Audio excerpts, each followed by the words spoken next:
Born in Damascus, educated in the Midwestern U.S., Mohamad's art reflects the juxtaposition of East and West. His work is arresting and even surreal, Middle Eastern streetscapes that are simultaneously politically charged and thought-provoking. Contrasting the hard reality of the street scenes are softer messages and elements of his Syrian heritage with verses from the Quran. Mohamad has a very personal insight into the role of migrant, how people's lives evolve through migration as they adjust to new realities. Mohamad has had 4 highly acclaimed exhibitions recently and has been profiled on NPR, in the New York Times, and in the New Yorker. Currently, he's exhibiting at the Brooklyn Museum and the Fairfield University Art Museum. He is the recipient of a 2018 Connecticut Arts Hero Award for his extensive and continuous body of work on issues such as the Syrian civil war and the worldwide refugee crisis. He serves as 2018 Yale University Silliman College Fellow.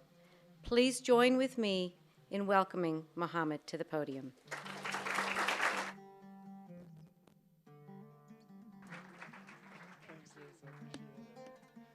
Good evening. All right. What a pleasure to be here with you. Can everybody hear me? Excellent. I'm known to be the loud Arab in the room most of the time, so that's great. I am so honored and happy to be with you here. I don't do podiums. I walk a lot, so you're going to be tracking me all over here. And I'm told this has to be kept close to me to pick up, so if you stop hearing me at one point or I get excited, just wave at me and say, "Hey, Syrian, Mike, please." We are living in some interesting times today. Boy, where do I start? We're living, speaking of migration, it feels like we're living in a day and age where you're expected to boil people to just a label. That if you're an immigrant, if you're a refugee, that's all it defines you, right? It's like as a stamp, right? Immigrant, done, full stop. Refugee, Syrian, and so on. I like to play with these labels, and I like to push against them, and through art and a bit of my cynical way, try to get people to talk about these hot topic issues. So I have several labels. I check the box on, you can laugh. I am a Muslim, I am Arab, I am Syrian. My name is Mohamad. I was raised in Saudi Arabia, and I have a beard quite recently. So as you could appreciate, my security background checks in airport take a little bit longer than usual. And I get randomly selected. And then you have, we've all witnessed, all sort of rhetoric on social media and multimedia in our nation against immigrants, refugees, Syrians, and so on, coming from powerful people. So I like to mess with that. I have the artist mustache, but I also have a beard. And people don't know what to do with that. I mean, is he an artist, or should we call Homeland Security? I don't know. I recognize my audience today is very knowledgeable and very well traveled. So some of this might seem like 101 Syria a little bit, but you could appreciate, I give these talks predominantly to, I focus on the younger generations, the students, the youth that know nothing in our region but war and conflict. Our memory does not go past the past 5 or 6 years. So before I dive into my artwork and what really influences my artwork, I'll just give you a little bit of context of how, where I'm from. What I joke with the students usually, I say, when I ask where you're from, where I'm from, is this what comes to mind? Is this my luxury residence of choice back home? Is this my vehicle of choice back home? So I just, kind of start from the very bottom and I go attack it. Or, are we all just jumping off of boats in the Mediterranean because that's the image that you see in the media? So, what is Syria? Syria, I am from Damascus, one of the oldest continuously inhabited cities in the world. This is a panorama that I took in my last trip to Damascus from Qasyun, which is a mountain that oversees the city. If I zoom into that area there, you can see the urban density of the city, and that red dot there is old Damascus, where my father, who is 80 years old today, grew up and was born in a typical Damascene courtyard house. That dot is the Umayyad Mosque, a building so old it used to be, a temple at one point, a Roman temple or Greek temple, and then over the many years, it changed. The courtyard of the Umayyad Mosque is so beautiful. Is a place where I just spent tons of hours as a teenager myself, hearing kids play in this courtyard with pigeons flying over and merchants outside. And as you know, Syria is the home to beautiful, beautiful archaeological sites that are not only date to the Islamic era, but the biblical and Roman and Greek and so on. Growing up in Saudi Arabia, we used to go to Damascus for summer breaks, but you're going for a month or two. You're spending most of the summer breaks in the swimming pool. It's not until I went back, my father decided to retire in 1999, and we moved back, and we lived now full-time in Damascus, that I started to fully appreciate what it meant to be from Damascus, and I sort of discovered my roots. So going from a very rigid, dry climate in Saudi Arabia to a city where you walk the streets of old Damascus and you see a church right next to a mosque, right next to a synagogue, right next to a Shiite shrine, right next to a secular art gallery that shows nude sculptures and so on. And I'm going, what is this place? Mother Mary's Church, the Umayyad Mosque, all in one spot, living side by side with harmony and diversity. And I'm, in Mother Mary's Church, I walked into it one time, and there was the church clergy singing side by side with their Muslim counterparts for peace and coexistence. And these events would be like normal day to day, no problem. And I was immediately infatuated with this celebration of life and diversity, something that I haven't fully discovered growing up in Saudi. I was always interested in people, in normal people, not so much in the celebrities of societies, because I'm interested in this facial expression, in the stories that they have to tell, in his deep look and the amount of stories and narratives that humans have and carry with them. Or his smile of content. This is a gentleman that basically goes in the morning to the bakery, buys bread in bulk, bags it, and sells it to you to make a profit of 5 cents. Basically, so you won't have to stand in line getting bread. And I look at him and I say, my God, that's his living. And look how content and happy he is. And how much do I have in my life, Mr. Mohamad Hafez, and I still don't feel that I have enough? And so these are the conversations that I, like to have with my memories. A lot of times I would ask my brother-in-law here to pose for me, not because I'm in love with his face, is because I was going for that moment. And for me to just go up to people and just go, thank you, bye. That would be a bit awkward. And so but I was interested in that life that was happening. And then the architectural part. I am an architect, so there's a soft spot for houses and courtyard houses. And given that my father was born and raised in a courtyard house, I became very interested in learning more about the courtyard houses and what they meant, and the neighborhoods that house courtyard houses. And this one is a bit on the fancier side, but typically any courtyard house has a smaller water fountain in the middle, a lot of citrus trees. The public rooms are on the first floor, the bedrooms are on the second floor. This is another courtyard house here. And you see the kind of finishes inside. And the finishes, will differ from one house to the other, but most likely you will see a lot of mosaics in the floor, a lot of stone, a lot of marble. The craftsmanship in the wood mosaics and the furniture and the marble inlays in them is very typical, that craftsmanship that we have overseas.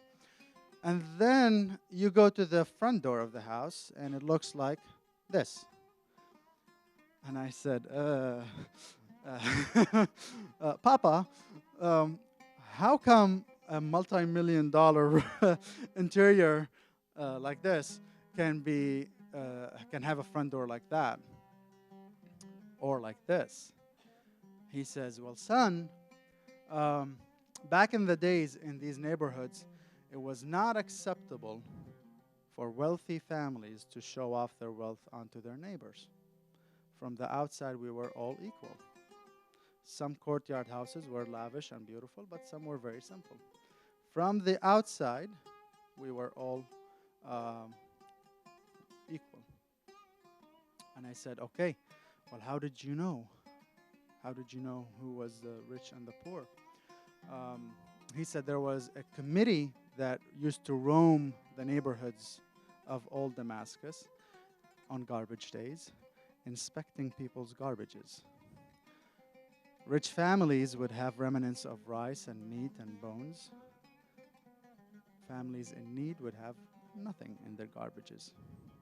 People had such high dignity, they would never ask for help. They would stick it up until things would gotten better. And that committee, after noticing this repetition in this poor family's garbage, after a few days, a sack of goods would show up discreetly against their door, protecting their high dignity and their privacy, and nobody sees that help. There's no media taking photographs of them helping them. There's no photographers there helping them. Why do I tell these stories? Is because now my country exports a lot of refugees that are living in camps on public assistance. And it's very important to understand how difficult it is for people to live on that free assistance without being given an opportunity. Just giving food and help and is not an end goal, but rather is just a way to sustain the status quo. And we've all seen the vicious war that has started in Syria 6 years ago, and we've all seen the aftermath of it. As an architect, I got very interested in the destruction. There's something about destruction that is a bit visually fascinating, let's call it. There's something that attracts the humans to destruction.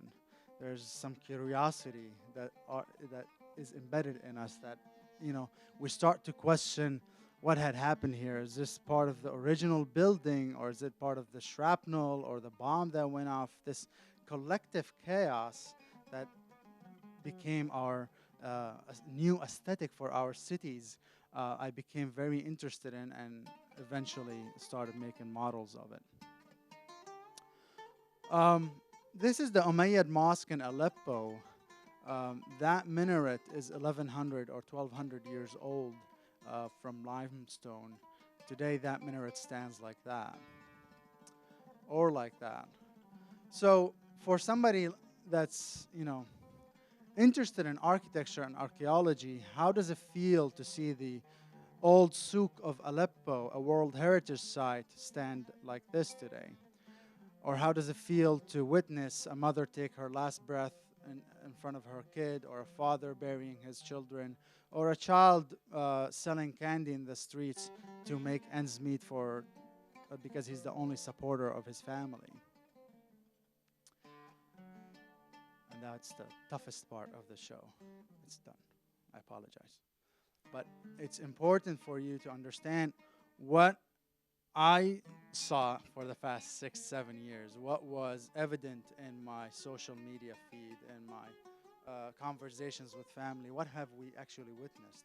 And this is probably 0.0001% of what we actually seen, the atrocities that has happened. So now that we have that context, who are we?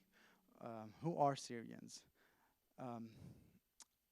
I have not come across any other way to humanize us but to share my own family's story. You know, I cannot speak in the name of millions, but I can speak in the name of my immediate family. So, with that said, my parents, Dr. Hafez, and my mom, Sana. My father is a retired surgeon. He studied and worked 22 years in Germany. They had the first generation kids, Raed, Reem, and then they moved to Saudi Arabia and lived for another 16 years, where they had these two monkeys. That's me, nice t-shirt. My mom, my mom would tell you, because she doesn't want to give out her real age, she would tell you that the older siblings are the children of the German wife, of the German ex-wife. We grew up because of that age gap. There's 14 years between me and my brother and 10 years between me and my older sister.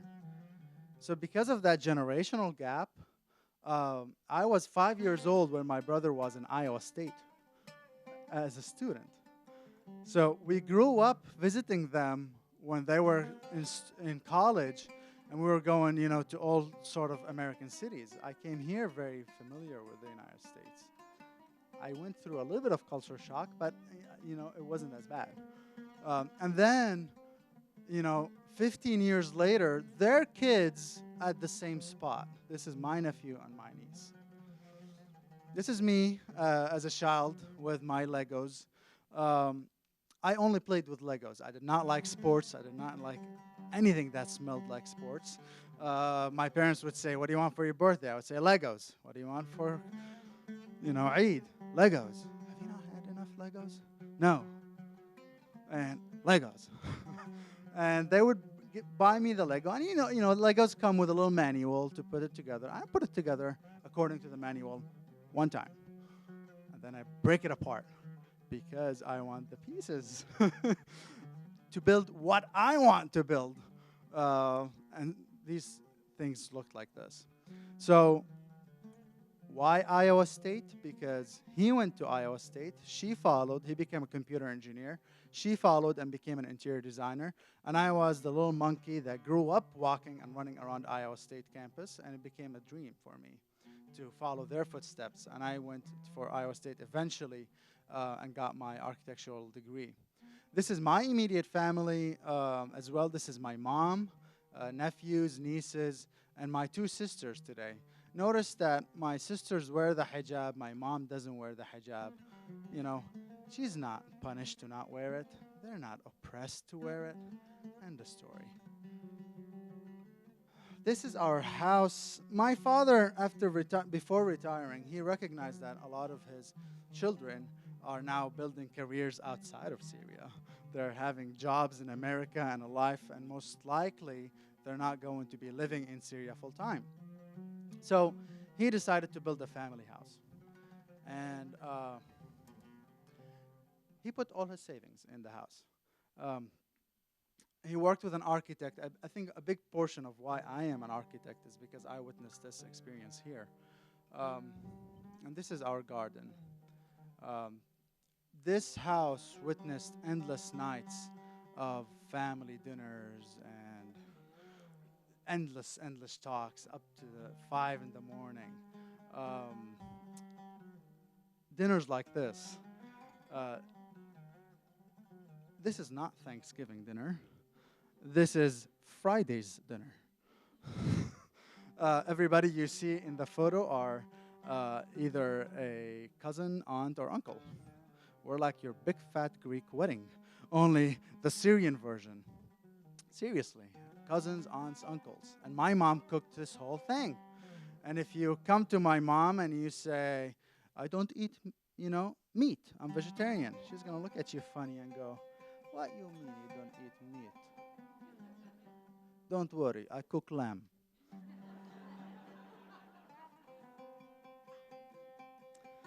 This is our salon. Notice, my mom also hired a furniture maker in Aleppo to build her these chairs from scratch, the good old way carving. This is the Syrian craftsmanship that we have. This is all made in Syria. And I grew up, walking with her, shopping for the fabrics and so on. And I grab your attention on this because this French Baroque style usually shows up a lot in my work. When I'm nostalgic to my artwork, you'll see just one French Baroque sofa. Because I'm not missing the actual objects. Actual objects are beautiful, but I am missing the nights, the endless nights of family talk and harmony and coffee and baklava. And again, my aunts, my uncles. My mom is 70 years old today. Please don't tell her I gave you her age. And she is the baby child of 13 siblings. So you can imagine what her family on that side, what arsenal of family I have on that side between aunts and uncles. She is at the age of her niece from her oldest sister. And I am a youngest baby in the family.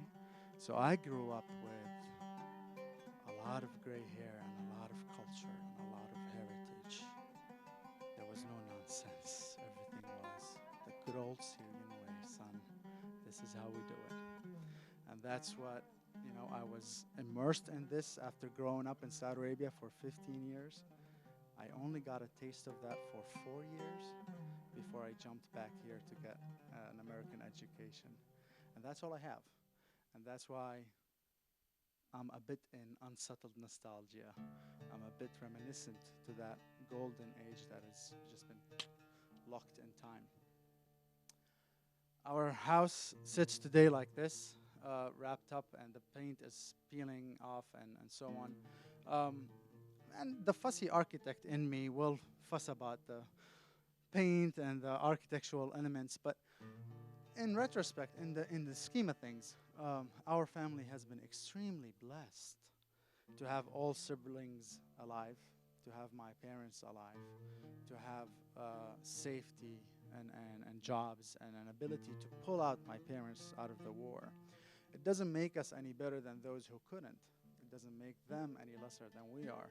It just puts more responsibility on my shoulders to humanize them and to tell their stories on their behalf as a Syrian abroad. We grew up, like I said, in Germany and Saudi Arabia with many nationalities, many ethnicities, many religions. Hindus, Christians, Sudanese, Somalis, Indian, Pakistani, Filipino. We did not care where people came from or what their origins. As long as they were good people, we were in love with them and they were in our house having dinner. This is the household that I grew up in. So that's Syria, that's Saudi Arabia. I told you about Iowa State.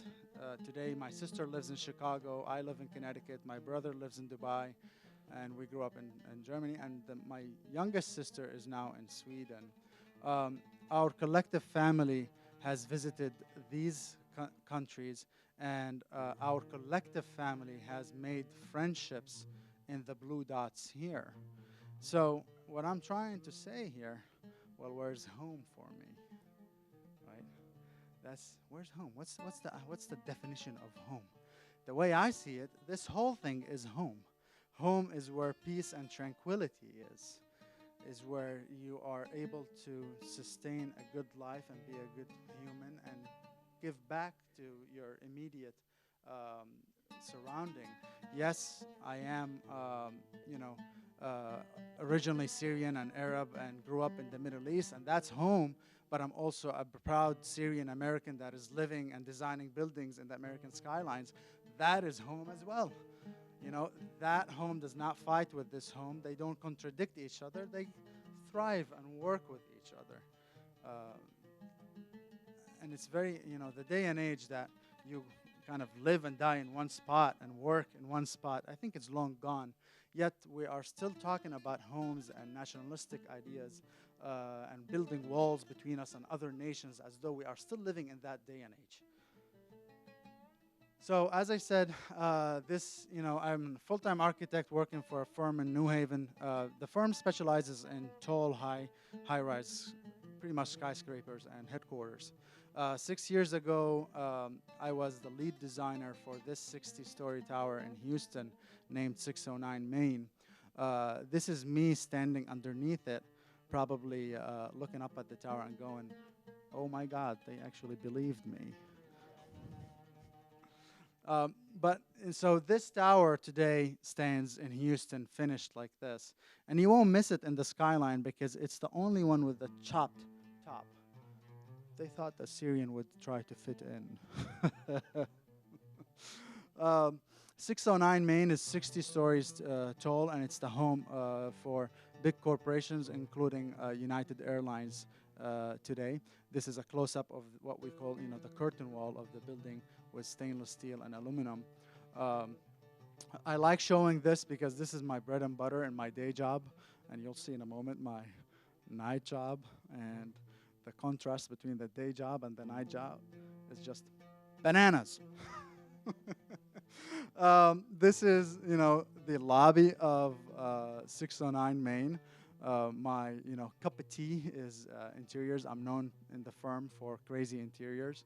And I was standing here one day with my GC, the general contractor, and one of the contractors who did not know I was the lead designer, which means you kind of get to be king for the day in the spot, came in yelling, who the hell do I have to talk to get the ceiling approved? And my GC points at me and says, Mohamad Hafez, the lead designer, and he's a good old Texan, he's a pretty big man. And he turns, you're Mohamad? Yes, sir. Oh, you designed this thing? I said, yes, sir. He said, you're Muslim? I said, yes, sir. And then he takes a pause and he says, well, I thought y'all just specialize in bringing them down towers. I laughed, he laughed, everybody laughed. I shrugged it. No problem. But then it was like, oh my God. It woke me up to, there's a perception that, okay, maybe in his head, a Muslim immigrant cannot equal a successful professional living in America. Like there's a stereotype that is frozen in it. And that's what led me to sort of tell these stories a little bit more. Because for a long period of time, I was living under a rock in New Haven. I did not do this until many friends and probably his story kind of pushed me to the public realm. In fact, for 15 years, I made artwork. 10 out of those 15 years were in complete secret. The world did not know about it. I was just making it to deal with my homesickness and my nostalgia to my country. They were all in my house, and of course, when the war started, I started remodeling the destruction. But it all started with this document. When I was a student here in Iowa State, before I came to Iowa State, there was a travel ban in place. But it wasn't called a travel ban, so not a whole lot of people found out about it or heard about it. It was called NSEERS, N-S-E-E-R-S, National Security Entry Exit Registration System. Sounds complicated, doesn't it? It required 26 countries, 25 Muslim majority countries, to register with the FBI every time they decided to move houses, to move states, to change schools, to go visit family, to register with the FBI to tell them where your whereabouts.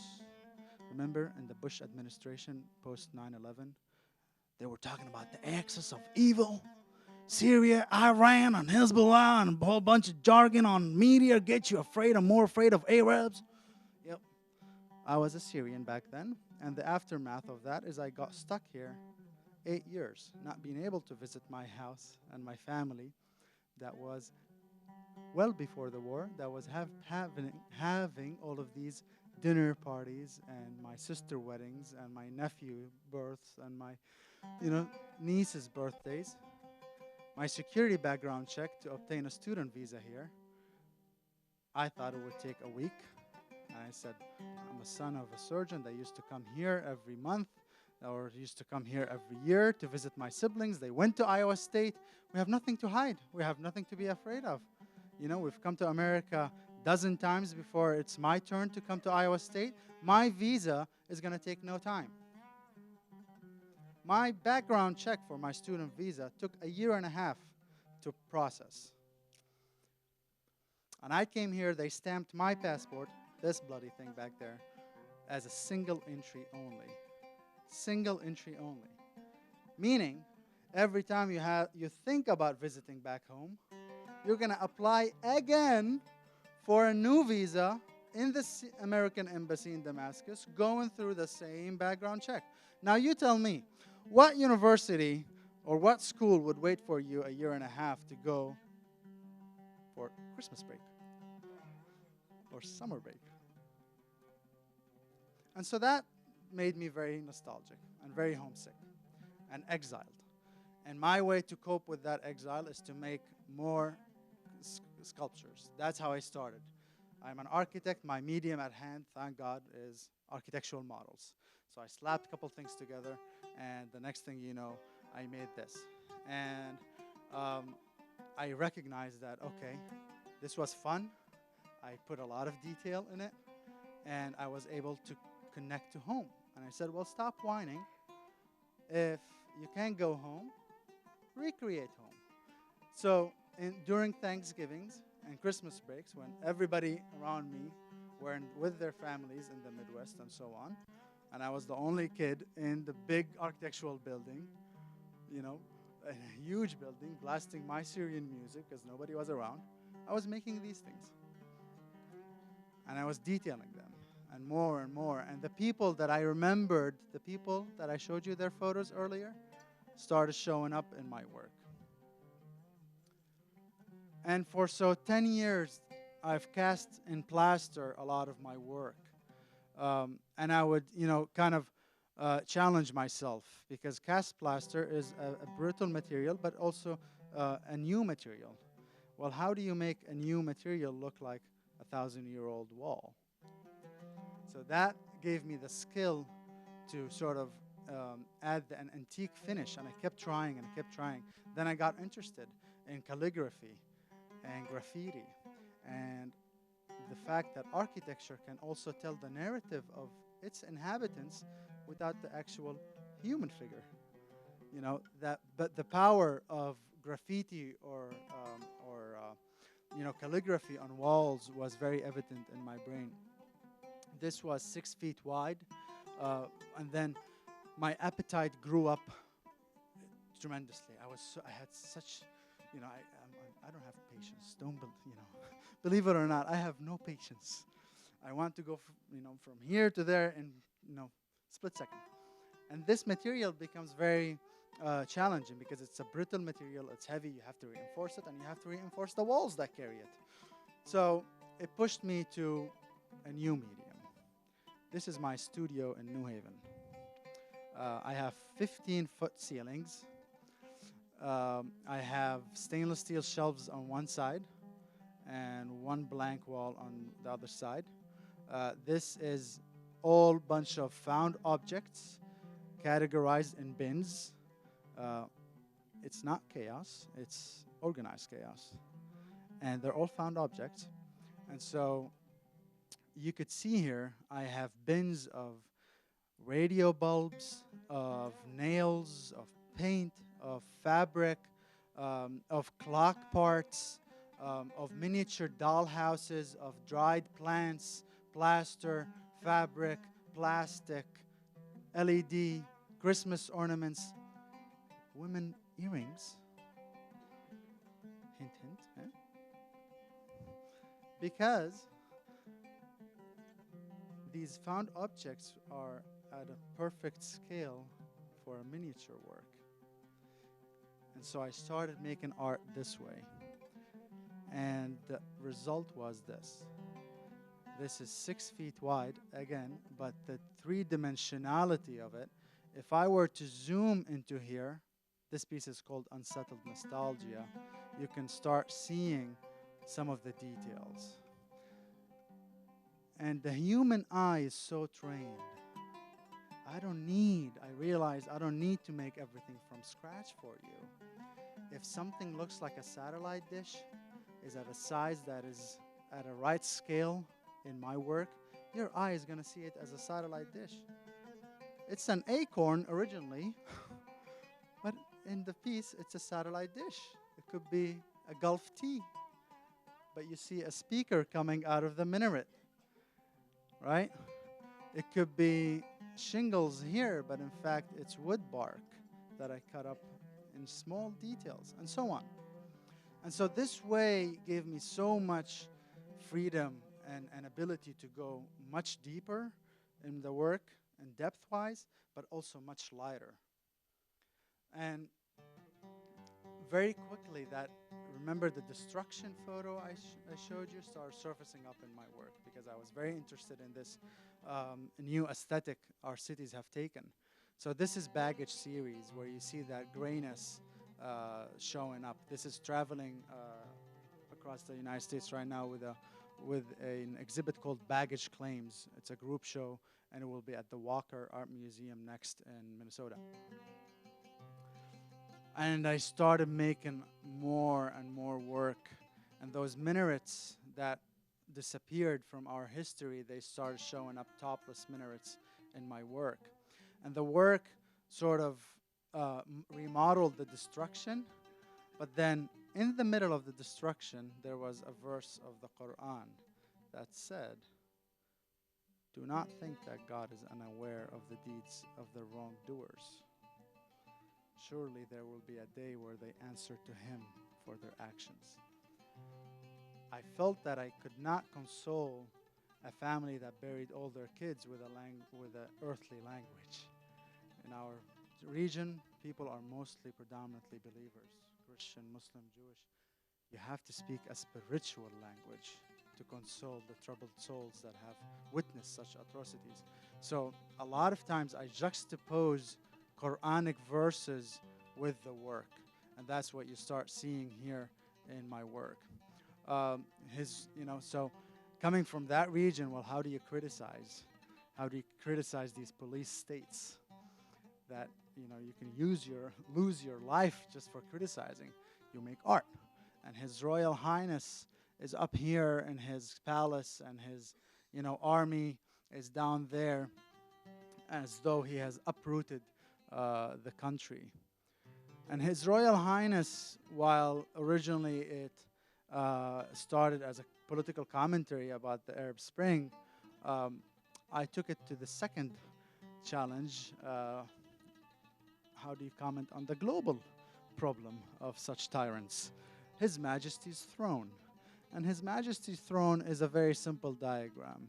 A goldish, lavish bathroom, toilet, plumbing, houses. For those that feel they can tweet away from their toilets statements that offend millions of people with one broad brushstroke. And the detail in that piece is, you can see here the density of that piece. That's currently at Fairfield Museum. And this is His Majesty. And His Majesty is a computer-generated image of several people photoshopped together. Any similarity with any living or dead character is a complete and total coincidence. Thank you. And you start making more and more work that draws that. How can somebody relate to how living in such conditions? And these bombed neighborhoods and markets started showing up in my work further and further. Photographs don't do this work justice because it's very three-dimensional. You sort of need to see it in person. And then the slogans, the Arabic slogans that ignited the Arab Spring started showing up. The kids that paid a heavy price, in torture and getting imprisoned for doing so, they start showing up as shadows in my work, and a Quranic verse that says, "Enter paradise in eternity." I started working with refugee kids to make artwork about refugees and to raise the awareness, until one day I was overseas on a business trip getting marble for that tower in Houston. And this is my brother-in-law. Excuse me.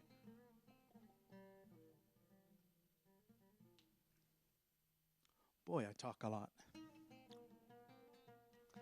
So he called me up. Yahya, I didn't tell you about him. He's my best friend. That's my sister. I'm going to skip this. He's a fantastic architect back home. He's a son of another fantastic architect. Some of their work in the region is here. Some of their interior work is here. Yahya is also owned a marble factory on the outskirts of Damascus that made these mosaic floor paintings for houses. The last time I had seen him was in 2011, when I got to go back for one time only through a business trip with work. And I saw him in this comfortable setting. And then out of the Syrian war, he also has a Syrian passport. And because the Syrian war made his business hit a wall over here, he couldn't keep going. And he had to find a future for himself and my sister.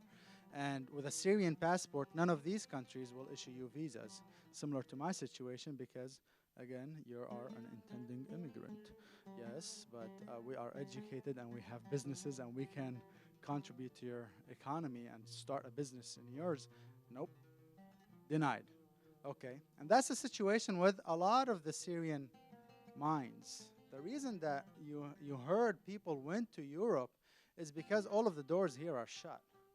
And your only way out was Turkey, then the water, then Europe. And so he did. He called me out of the blue. I was in Italy on a business trip, and he said, "Mohamad, I just arrived to Sweden. Call me. Come see me." I said, "You arrived where, you crazy nut?" He said, "Yeah, long story. Come." So I went, flew immediately the very next day, and I saw him. And this was him in the refugee camp. I was the first and only family member to see him in that position. And he showed me this photo, and this is the stuff that he took with him on a dinky float across the Mediterranean. And I said, "What did you pack in there?" He said, "Well, my paperwork, my passport, and my, children photos." And so for the first time, that hit me like a wall of bricks, because up to that point, the refugee kids and the Syrian refugees we were hearing in the media, yes, it was very heartfelt and was very problematic for me to see that. But for the first time, those people were my own nephew and nieces. And so when you see your own family member in that position, it will stop you in your tracks.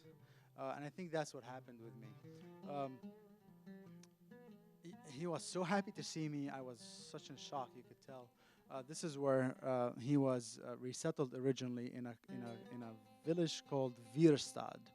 And Virstad is in the middle of Sweden.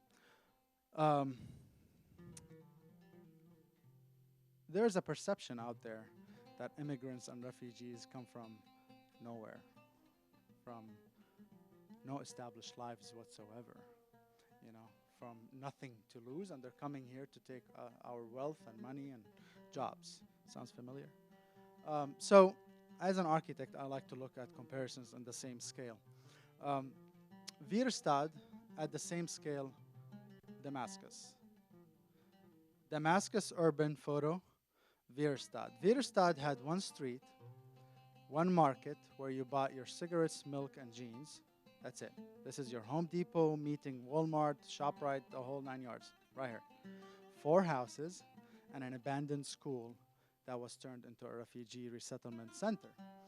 That school and the whole footprint of Wirstad was almost the same size of the footprint of the courtyard of the Umayyad Mosque that I showed you earlier in Damascus. And you think refugees are only Syrian and Iraqi. The nationalities I met there, Kuwaiti, Somali, Ukraine, Afghanistan, it is such a global problem. Yet it is talked about in the media in such a crooked way.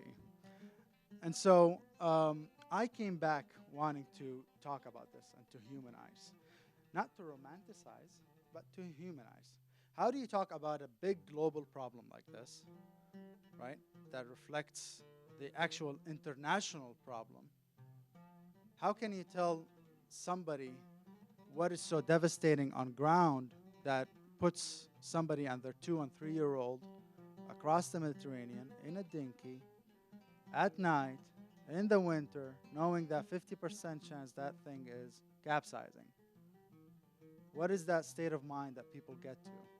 So this is Desperate Cargo, an actual float that is suspended upside down from the ceiling. This is at Mecca in Portland, Maine, Maine College of Arts, and it's a multimedia piece, and you stand underneath it and you hear the jets flying over you and dropping bombs, and you can hear people yelling, where's your child? Did it drop it on the post office? No, it dropped it on the school. Go find your child, and so on. And these audio clips that are played in the boat are taken from real footage from the ground. And quickly, I started, this is the point where I said, okay, let's put architecture on the side a little bit. I need to do this. I need to take this to the public. I need to talk about this. I need to humanize. It was not cool for me to just keep going in my architectural career while we have a presidential candidate at the time painting refugees as a human security threat and terrorists and animals and so on, and Mexican migrants as rapists and criminals and so on. Anyway, I got interested in baggage. And I got interested in baggage because it was a global object that a lot of people understand. You don't necessarily have to live in conflict zones to understand the emotional baggage in the physical baggage.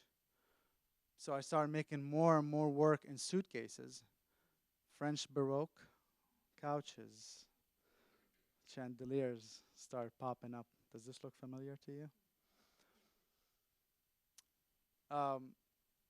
Life that was happening to the very last minute, birthday parties in a bombed out building, and then you show this work, and this is some of the detail of that piece. This is at the Brooklyn Museum currently, and look at that.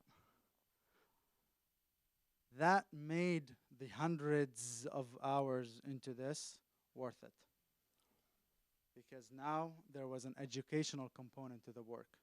Now the work was not only dealing with my nostalgia and homesickness, but rather is educating about a bigger goal and a bigger purpose to a generation that don't know much about our societies and culture. And I made more and more work. I'm not going to go into detail with these because I'm going to entice you to go see some of the exhibits in person. This is at Fairfield University at the Quick Arts Center, where they have the nice Christmas plays out there. And a big solo show with a lot of my work. This is called Hirayeth. But I'm going to tell you what Hirayeth means. Hirayeth is a Welsh word that I came across with no direct translation into English. And it means a state of homesickness to a severe homesickness to a home country that is no longer existent or might have never existed. This romantic, nostalgic, and this is the closest word I could find to the Arabic word ghurbe. Why have you forsaken us? Also at Fairfield. And then at first glance, you see a Muslim woman praying in front of a mosque or a mihrab. It's not until you come across the whole side is that you see that this, oh, I don't have a photo of it. This is actually Mother Mary praying for peace. And at a closer look, it becomes a church and a nave and a rose window, right? But it allows me to have these conversations about, that Muslims, yes, do believe in Mother Mary and Jesus. Uh, Christianity and Islam are not war. I come from area where mosques hug churches in the skylines. But this is a way for me to talk about these issues. Hijab. At a moment ago, you thought this was a Muslim woman with a hijab. But once it was Mother Mary, it was, oh, that was okay. That was just a head veil. Ah. Moving forward. Okay, how we doing on time? Good. 5 more minutes. I swear. So over my 15-year art career, 10 years in secret, over 15 years, my artwork, by dumb luck, sort of went parallel with the political and historical road our region took, by dumb luck. My earlier work, very nostalgic. This is with a collector, owns this in Boston now. It turned into this, reflecting the new status quo, another collector in Boston. Details and happiness and pristine architecture from this to that. And eventually with the baggage. And then this is my new series, and I'm sort of dealing with my own baggage now. I'm done with the war. I'm done with nostalgia with the refugee. I'll end with a project about refugees in a minute.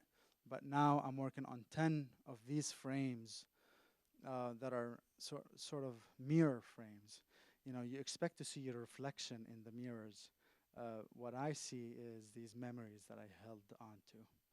I cannot escape them. And so every time I look at a mirror, I see a mosque. I see this is not meant to be destruction. This is beautiful old Damascene fabric with the laundry lines, and some of these pieces play the call to prayer that I recorded with my own hands in my last visit. To experience this, you can see the Brooklyn Museum or the Bruce Museum has 2 of those pieces, and they both have audio. And if you stick around long enough, you'll hear this audio that I recorded with the merchants and the children playing and running around, and then the call to prayer. And then I come up with my friends talking to an older gentleman that we just met at a cafe, and he started weeping out of the blue. And we go, what's going on? This was in 2011, before all of this had happened. And the Arab Spring had happened, and the riots had just started in southern Syria. And this old gentleman started weeping. And he goes, this is going to burn the country. This is going to destroy our country. You watch. And in the recording, you hear me and my friends laughing at him. But we just didn't take it seriously. So I came back to the United States. Fast forward, 6 years later, I came across my recordings on my iPhone by mistake. And so you could appreciate the contrast of me playing these recordings in some of the work, particularly for people from the region or people that have been to the region. It takes you on a bit of a awakening shock. Okay. I've been blessed to have a lot of media attention, and just last week we had an article in The Guardian, but it seems to, most of the time, the conversation doesn't go beyond, oh, this is that Syrian architect, artist that remodels destruction out of miniature form, which is true, but what about the people that live there? How do you talk about them? So after I got over my honeymoon with media outlets, I established Unpacked Refugee Baggage, and I will end with this project. Unpacked Refugee Baggage is a multimedia installation where we met and with my collaborator we met 10 refugee families resettled in New Haven area to reflect the globalness of this issue. We did not only talk to Syrians and Iraqis, but also Somalis, Afghanis, Iranis, Congolese. What else? Will come to me. Um, and this is my collaborator, the voice that you hear in the a young gentleman, an ex-Iraqi refugee, and he attends Wesleyan today. And Ahmed, direct mentor, is Ari Shapiro. And so Ahmed learned quickly how to have this NPR-ish way of talking to people. Tell me, what did you leave when you left home? So, with that, after we sat for hours and hours and hours with these families, I came back to my studio and I started remodeling their stories. I took notes while he did his NPR shtick with them. And then we modeled their stories in suitcases. Each suitcase has a headset. You pick up the headset and you hear 30 to 90-second clips. Word got out that we were doing this project, and people from all over flocked to my studio, donating to me their parents and their grandparents' suitcases. And I'm not talking about Syrian families. I'm talking about immigrant communities, descendants of immigrants from Jewish communities, Irish communities, German communities, Indian communities, and so on and so forth, that connected and resonated with the pushback against today's refugees, and to remind them of what their ancestors might have been through and gone through in this country. And they gave me their parents' suitcases. And for an artist, I'll tell you, for somebody to come to me with their parents' suitcase that they've held on to for 4 or 5 decades and tell me this is the belongings of yesterday's immigrants, help tell the story of today's immigrants with it. It was a frightening experience, but a really humbling opportunity and trust in me that to somebody to give me their parents' belongings to do that. And I was so honored to have that part of the work because it highlighted to me the common denominator amongst all of us in this nation, a nation of immigrants, built by immigrants, and so on. So as you walk through this entire exhibit, you saw their suitcases with, the stories of the refugees today from Iraq and Congo and Afghanistan. This spoke about my piece and what I miss about my home. And of course, the sofa shows up again. Then you see, what happened? Oh, here we go. And we had to boil down 7 hours of tea and baklava to 60 seconds. And you get to a point where you trust your intuition and your sort of life here in America to kind of pick something that would entice people to continue listening. Of course, my goal was not to cater to my echo chambers, but rather to the opposite side. Somebody with what I call spicy opinions against refugees, immigrants, Muslims, refugees, Syrians, and so on. Nowhere around this exhibit that you see the word refugee. You only see the miniature, the suitcase, and the headset. And there's something about miniatures, I don't know the science behind it, but it freaking attracts 7-year-old and 70-year-olds. I don't understand it, but it works. It works. And so you pick up the headset and you listen to the stories for 60 seconds. And then if you're interested, you read the placard next to the suitcase. And I will not spoil this for you. The stories are all online. You can go and listen to them. And then you saw a photo of the family and a little bit about them. And the thing to note here was, yes, some of these stories started with hardship, started with really tough atrocities that led people to leave their home countries. But we wanted you to see first the humans behind these stories.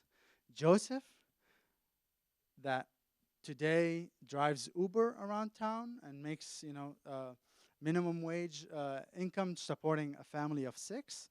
But we wanted to show you a beautiful human that is very fundamental in his community, helps so many people on monthly basis. A father that fled the country because his son was kidnapped, because he was a prominent lawyer, outspoken against the regime there, and he had to flee.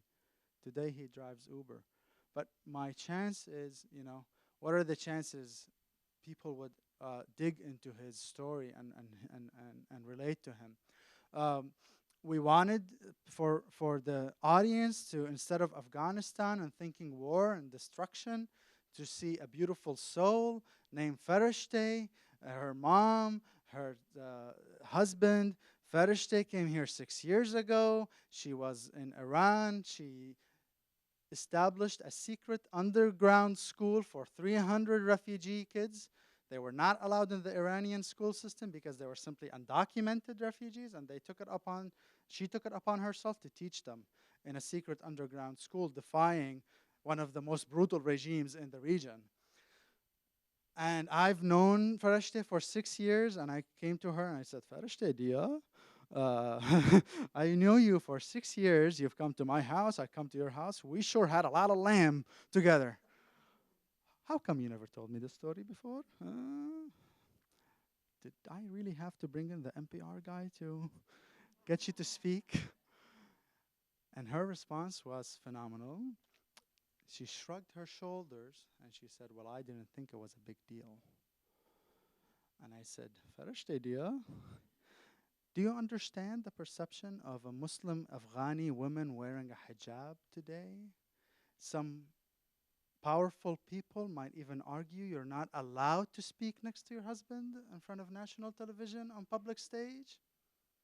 We need to tell your story.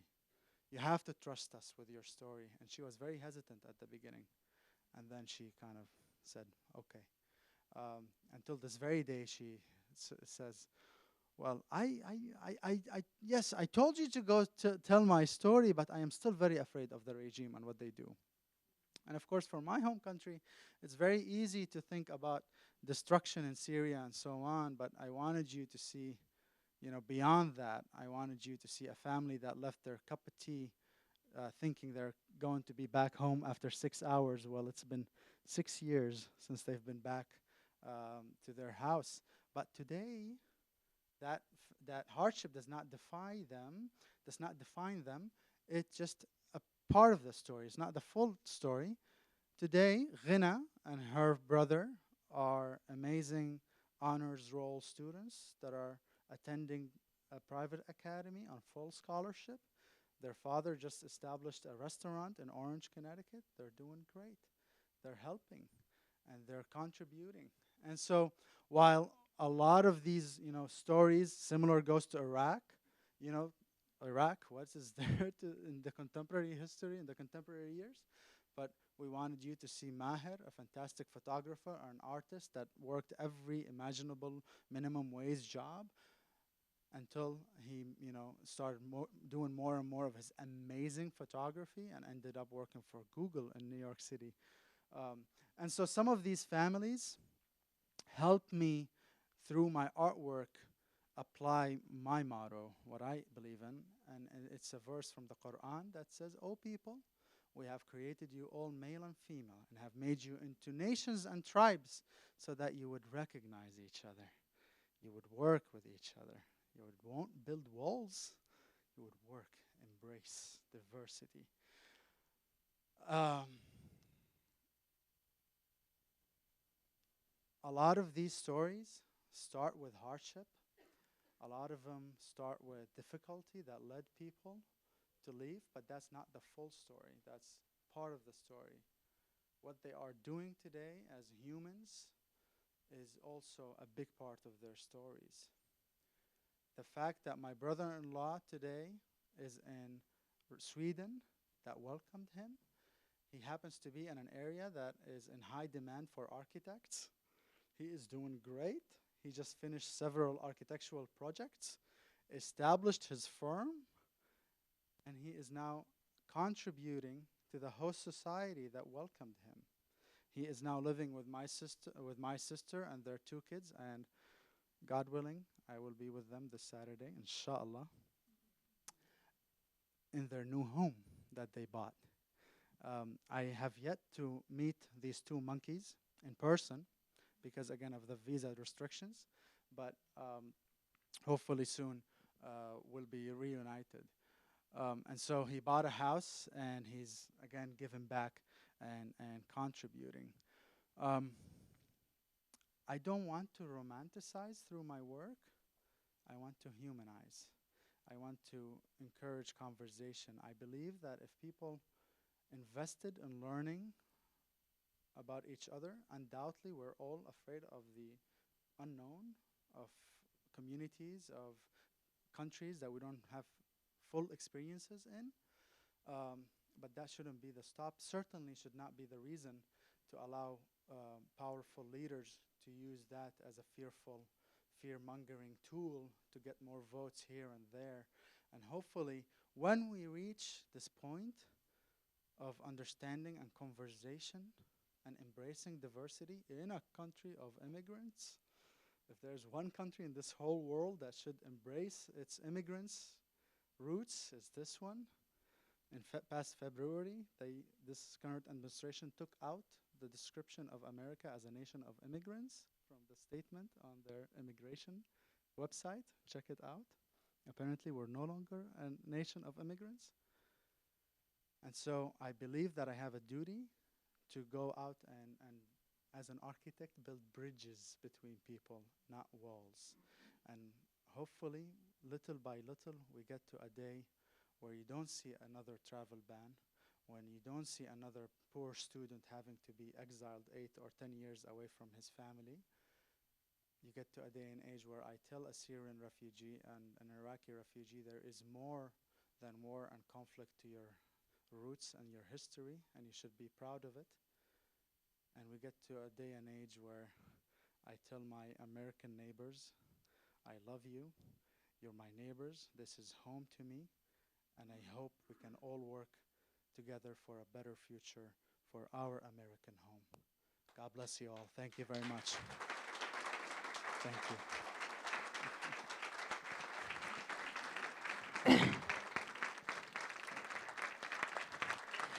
So we have time. Well, I'll give Mohamad a moment to drink some water now. We have about 10 minutes for Q&A. So raise your hands. We'll do this Phil Donahue style. Don't be shy. Hello, I'm over here. Yeah. I enjoyed seeing the history of your family and all, with all the destruction around. How has your family's home survived without being bombed like everybody else around them? Excellent question. Where my family bought their house is in a neighborhood in the hearts of Damascus, and Damascus is the stronghold of this current regime. If that heart were to get demolished, the regime would have collapsed. So we just happened to be by some luck in the safe zone inside the destruction.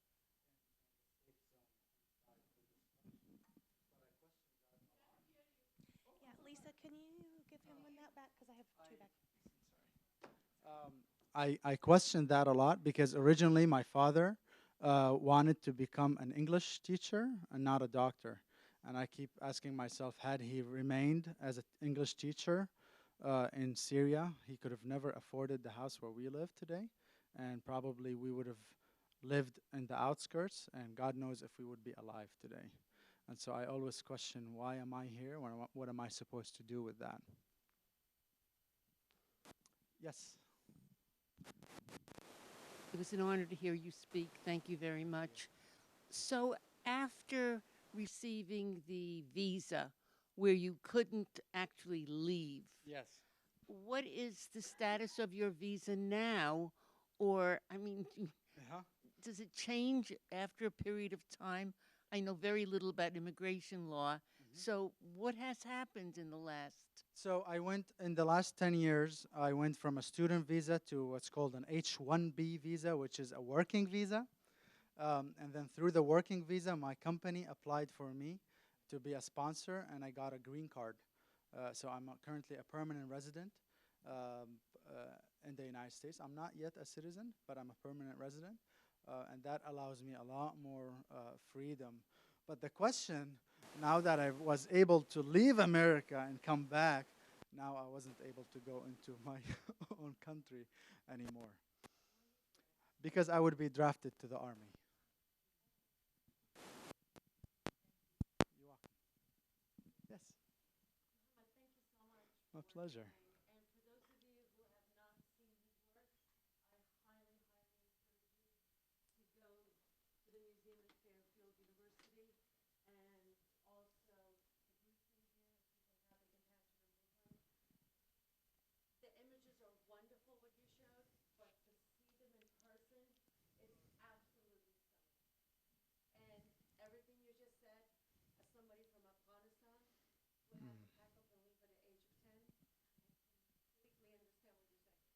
Thank you. God bless. Thanks. Okay. One more question. You can Burning- ask me anything. I know burning my work desires? is my work is dramatic and heavy, but I'm a fun person in real life. So I'm impressed by the detail. I can only imagine. I don't want you to go into detail about how you do it and how you if you use photographs or whatever, but where do you find the time to do it along with the architecture work you do? at night, this has been my night existence. I go out from my architectural company and weekends. All my weekends and all my nights are in this, and it's not easy. I'm getting to a point where of fracture, but uh, I failed to mention this to you guys. Is during the war, had I not had this outlet, I would have been in a rough shape. I would have been depressed probably. This was very therapeutic to me. So it didn't bug me or bother me one bit that I put hundreds, if not thousands of hours into this work, because it wasn't about the outcome. It was about the process. If you come to my studio, you will smell through the incense that I burned the smell of my house, and you hear the oud music that I was playing earlier for you, and I boiled the Turkish coffee till the cows come home, because I wanted the air to be filled with Turkish coffee smell, reminding me of my mom's salon and so on. And I listen to very kind of Sufi rhythmic music, and it doesn't take me too long before I latch into this creative cloud. What I tell people is if technology today existed that we have 3D printers to print our emotions and what we're going through, my 3D printer would be spitting out these things. Yes, please. Thank you. Can I tell you about my outreach with children? Well, the most fulfilling experience I've had and I've been having so far is working with academies and schools. I do workshops with private academies in general to work with kids about the notion of home. What defines their home? What are their memories of home? What is so special about home? And we make maquettes and we make sculptures. The students make that, each one about their home. Not necessarily destruction, of course, but much happier note. And then after all of the students make their own collective diverse notions of home, I compile them on a big wall, and I make a village on the wall. And I tie the village with laundry lines and lights and street lights, and I record sounds that they were talking about their home and so on. In order for me to turn around to them and say, the world you're about to enter is very divisive. The richness of our existence is through diversity. Yes, each one of you is very special with your own character and your own history, but what made this big installation what it is the fact that it's got all this difference and diversity in it. And while I don't like calling our country a melting pot, I much rather a tossed salad. And so I've had the pleasure to work with, yes, with a little lamb. I've had the pleasure to work with Greenwich Academy, Loomis Chaffee, Westover School. Westover, I'm opening a big exhibit in January, and one of the centerpiece of that is that artwork I was telling you about, and I hope to do more and more of these workshops in the future.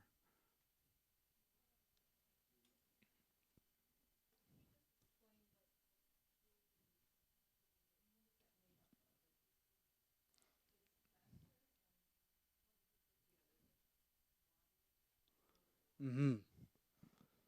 You're digging for the secret sauce now, huh? The fact that I made the switch to found objects helped me a lot. Yes, originally I was working in cast plaster, and the majority of my work was cast plaster. But the cast plaster era gave me the skills to paint a piece of wood, a piece of cardboard, to look like concrete and plaster. So yes, it looks like concrete and plaster, but this very well could be a piece of wood that I found, and this could be very well a piece of cardboard, or plastic, or foam, or nails, and so on. And so you have to come to see my studio to all of this to make sense. Basically, um, artists, painters paint with colors. I paint with objects. So if I wanted something red there, I would go to my red bin that has red plastics, red metals, red wood, red paint, red everything, red, and I'll go, ah, voila.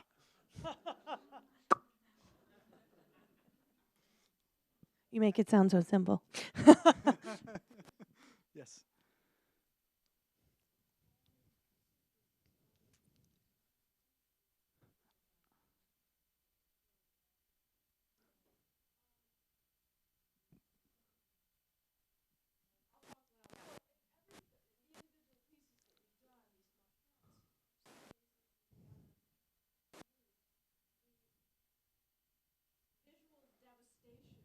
Mm-hmm.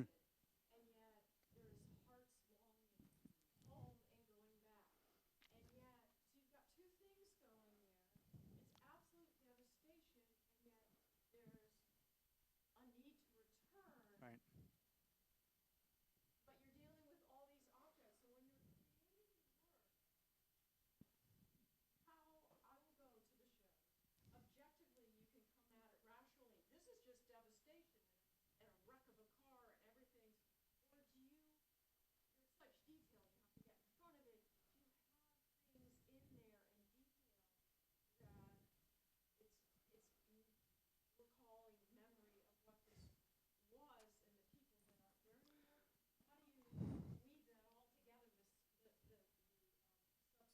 Sure.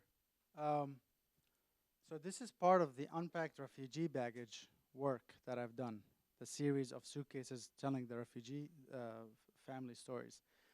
When you put the headset on of this particular suitcase, you hear that refugee family talk to you, between you and them, in English, what just had happened. And before you had put that, you would exactly notice what you just, I'm seeing destruction, I'm seeing a burned car. What is going on here? And I'll ruin this story for you. This is a family, a widow of 4 orphans. Her husband was a taxi driver. During the invasion of Iraq, he got a stray bullet and he was dead on the spot. Before then, turning her into a widow. Before then, the fact that all of this is burnt, because right before that incident had happened, a week before then, um, he brought the taxi from the mechanic, and they were so happy it got fixed, and they had to clean some grease off of it. And the best way to clean grease off of cars in Iraq apparently is with gasoline, not with water, because gasoline in Iraq is cheaper than water, I suppose. And it was winter, and the mother and the children were helping the father clean up their taxi car. And there was a fireplace inside the house, and you can imagine what happened after, with a pool of gasoline on the floor, washing this thing. A flame ignited, and the mother now has third-degree burns. Her and a couple of the children He had survived that incident, but then got shot dead by a stray bullet. And this is 2003. This is not her doing, right? And it's a way for me to have conversations about this context as well. Why are there a million Iraqi refugees? What caused them to leave? So that story was very heavy. But you have these humans that are behind these stories, are their stories told through media players and stories, or sometimes through calligraphy on the walls. It's not usually that black and white like here. But here, I wanted to be clear what was going on. Let's have another question so we don't end up on a Yes, sour so note. last question. Yes. Where can we donate earrings? Oh, I love this question. Thank you. So, where can we donate earrings? Ladies in the audience. You lose earrings every so often, don't you? And you have a lot of little things that look very oriental and oriental looking. Yeah? And they are the perfect chandeliers in my work. Because they are this tall and the scale just works beautiful. So if you have lost a pair, if you lost one of the pair and you're going, what am I going to do with that? There's a crazy Syrian artist in Westville named Mohamad Hafez. And his address is on his website. And his website is rather easy. It's hisname.com, mohamadhafez.com. And if you misspell my name, don't worry, I bought all the domains. You'll still come to me. Thank you so much. Thank you. Thank you.